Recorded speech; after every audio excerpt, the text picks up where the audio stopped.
This is probably the most expensive car in this country. It costs £55,000. But before you're wondering how I got conned out of the other 52,000, perhaps I'd better say that you can't actually buy this car.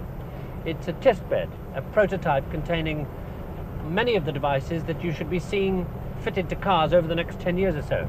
You see, the motor car hasn't really changed basically over the last 30 years. It's still a mechanical animal with some electrics, whereas the aeroplane has changed tremendously, thanks to the introduction of electronics into its working systems. And that's what this car's got. It's packed with sensors and controllers that aim to make this car, and any other built like it, more efficient, safer, easier to drive, less dirty in terms of pollution, and hopefully cheaper to run. Now, the most obvious innovation is down here. This panel gives readouts when things go wrong in your car, like this. Now, as each one of these readouts comes up, it's accompanied, as you can probably hear, by a high tone that reminds you to look down and find out what's gone wrong. If I just turn this tone off, it does itself go off eventually. The system that operates this readout is amazingly simple. You simply run a wire all around the car, connect it up to the bits that you want to know about when they go wrong, and as one of these things does go wrong, it puts its own special voltage onto that wire. Back here, behind the readout, a discriminator says, 2 volts on the wire, that means the oil pressure isn't what it ought to be, and it puts up the relevant information on this readout. Now here on the steering column is a device called auto cruise that ought to take the ankle ache out of motorway driving. You simply set the speed you want to cruise at and activate the system, and sensors picking up information from the speedometer automatically control the accelerator independently of you. Let me show you what I mean. We're doing 60, let me set 70 on it.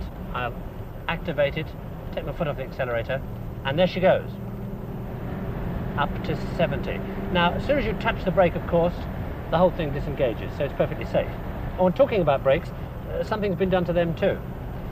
You know that awful moment when you're driving along in wet weather, something happens and you hit the brakes and you go into a spin? Well, that can't happen in this car because sensors know the natural speed at which a wheel should slow down when you put the brakes on, and if the wheel slows down much faster than that, the sensors say to themselves, we've got a wheel lock coming here, and they take the pressure off the brake just enough to give you back that bit of wheel spin that you need to maintain control. Now let me just go off the motorway and I'll show you a couple of other things.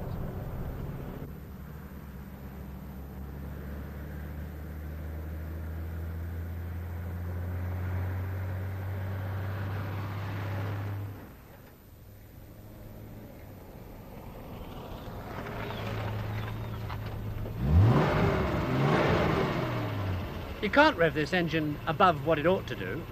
You see, the sensors know how many revs this engine ought to do, and if you try to push it above that, they simply cut out the extra firings. Listen to this. You're going to hear them there. And of course, ignition is totally electronic, so that it's easy for maintenance. There's very few moving parts, and no matter what time of day or how cold it is, you always get a good big surge of power when you want to turn on. And in here, in among all those sensors I was telling you about, and there are 3 right there as a matter of interest, is the final refinement. This. It's a monitored petrol injection system that gives each cylinder exactly the right amount of petrol after taking into consideration the air temperature outside, the atmosphere pressure, the kind of ground you're going over, the engine temperature, the engine revs, the engine load, and several other factors. All that to give you absolutely peak performance every time.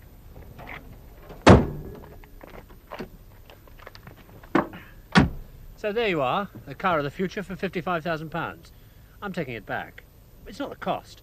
I don't like the colour.